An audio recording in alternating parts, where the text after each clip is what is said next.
President of Pillsbury Baptist Bible College, Dr. Joseph A. Rammel, and also President Emeritus of Pillsbury Baptist Bible College and the former pastor of the Fourth Baptist Church in Minneapolis, Minnesota, Dr. Richard V. Clearwaters. We're going to be hearing from them in just a moment, but before we do, I'd like to tell you the purpose of the tape that we are presenting to you this day. You are the members of the 50th graduating class of this wonderful institution. On the date that we're standing here, it is Tuesday, April 27th. 25 years ago, Pillsbury Baptist Bible College was founded for the sole purpose of training Christian leaders. This was to be accomplished through the implementation of a balanced program which promoted Christian faith and action in the four major areas of life, namely spiritual, academic, social, and physical. We are proud to declare, in the midst of our environment which has become increasingly humanistic and atheistic, that now, 25 years later, Pillsbury Baptist Bible College is still remaining true to its purpose. Yes, indeed, we are still training leaders that are truly furnished unto all good works. We are thankful for the heritage that God has given us here at the school, and much of that heritage is the result of the work of the two men that are standing beside me. As I mentioned, we have Dr. Rammel and Dr. Clearwaters, and I can't help but wonder as we stand here on the corner of the campus this afternoon just exactly what thoughts went through their minds some years ago when both of those men set foot for the first time here on this campus. Naturally, Dr. Clearwaters would have been the first one to be here, so I'm going to address him first of all this afternoon.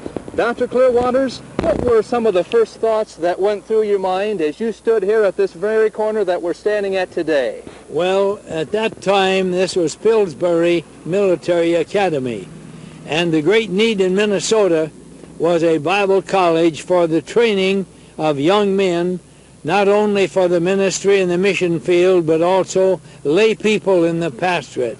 And so we established a school that would perform in the context of Luke 2:52, where our Lord grew in wisdom and stature and in favor with God and man.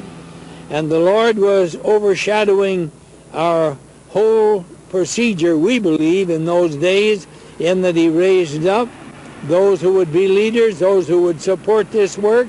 We began with about 110 students in 1957, and the Lord has been supplying our needs ever since, and we have increased in wisdom, stature, and favor with God and man for young men and young women throughout these years, and we thank God for that. The Swigard was the then head of the Board of Education in the state of Minnesota, and he said at that time, "You're wiser than you realize," he said, "to establish a Bible college." He said the state will soon be covered with junior colleges of a secular nature, and then there are a number of full four-year colleges, and this would leave you in a field that would be much less crowded.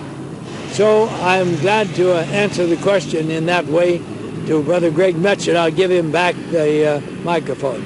Thank you so much, Dr. Clearwaters. Now, Dr. Rammel, we know that you've worked extensively with Dr. Clearwaters, and God and his providence clearly led you here 12 years ago to serve in the capacity that you now serve in. And I should clarify myself there. God led you here to serve in the capacity of the Executive Vice President. Is that not correct? That's correct. And I know that you can tell us many wonderful things, and we're looking forward to the remainder of this interview back in your office. But I'm wondering if you would just take a couple moments and tell us what thoughts went through your mind the first time that you came to the campus and stood on this very corner with your family. Well, before I mention that, let me say that I visited the campus before I came with my family. And I drove from Rockford, Illinois, where I was attending a conference, to the campus. And I remember looking over the whole campus and praying for God's direct will in our lives. And, you know, there were so many needs at that time of some of the buildings and facilities. And I remember looking over the whole campus and praying and asking God's direction about that.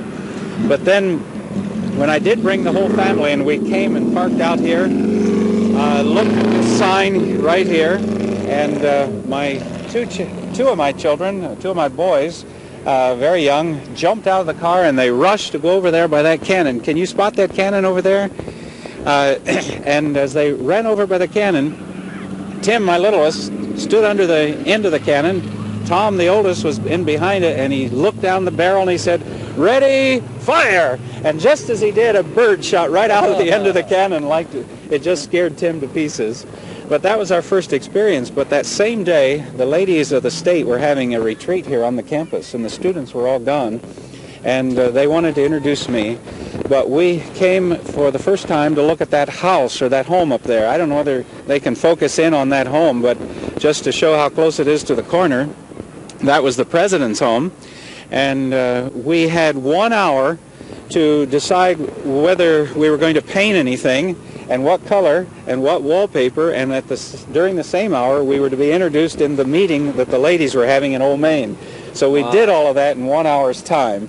But we have lived in that home, which is the same home Dr. Parker lived in when he was president here, and we were there for 10 years, I believe, in that home.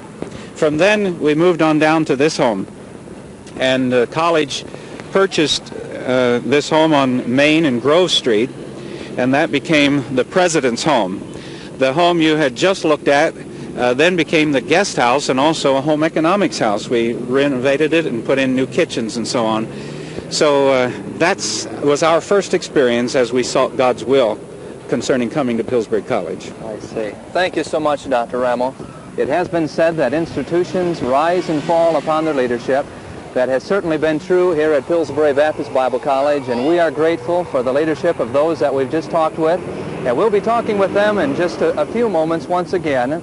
But it has also been said that behind every great man, there's a great woman. We're going to go across the street for just a minute and see those two women, Mrs. Joseph Rammel and Mrs. Richard Clearwaters, and then we'll go to Dr. Rammel's office. We are presently looking across the street now to the Rammel house. Dr. and Mrs. Rammel have been very, very gracious to us in their hospitality.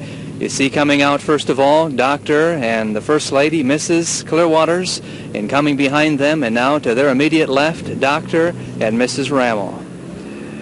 We're so proud of them over the years. They have all been so gracious. They have opened up their homes to us. We have enjoyed the fellowship of our faculty, the fellowship of our students inside their home, and we're so thankful for that.